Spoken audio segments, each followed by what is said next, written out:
Anyways, they kept pulling up. So he waves his flags, and all I could see of Luke, just to paint the pictures, I'm right here in the vehicle commander spot, which is the driver's seat. We have my big Blue Force tracker, and Luke's feet are right here, and he's sitting on a little, like, I don't even know what you call those in the turrets, the like gunner little, seat. Yeah, the little gunner seat turret swing. It's like a little hammock for your butt. Yeah. And he's sitting there, and I was like, hey, and this is the time too where the Marine Corps, we only had, actually it was like, if I'm the gunner, this is as high as my metal came. Like, this was so the gun's here and the metal only comes up to here. So you're completely exposed here up. Yeah. Army's cruising around with turrets at the time, like they're inside the truck rolling around, digital turrets. Not all of them had it, but it was at the stage where a few of them did. Wow. The other ones just had full canopies over them. Marine Corps, we're still rolling around with like the little metal up to here. Yeah. And so I just told him to get down just in case the snipers too, because the cars were being pretty tame. They weren't doing anything crazy. So he'd like slip his feet down. I'd see his feet scoot all the way up to the Blue Force tracker, and then all of a sudden I'd see him like scoot his feet this way, which means he was starting to stand up again.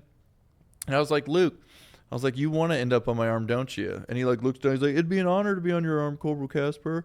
And then he waves him again, and then he sits down for a minute, and then a sniper shot and killed him. And so it was 10 minutes after that he was shot, and I had the bullet in my pocket for a while because he was holding the gun, the 50 cal like this, and you know how we had the side sappy plates? Yeah. So it went between that, like this 4-inch gap right here. The sniper hit right here, both lungs, and it was embedded in his arm over here. And so like I had that bullet in my pocket for a little bit before I had to turn it over, but he went straight down in the truck. You couldn't tell. It was like being at the range when you're pulling down the things. Like, you know, the rip of when the bullet hits the paper, there's like that sonic rip of the paper. Yeah.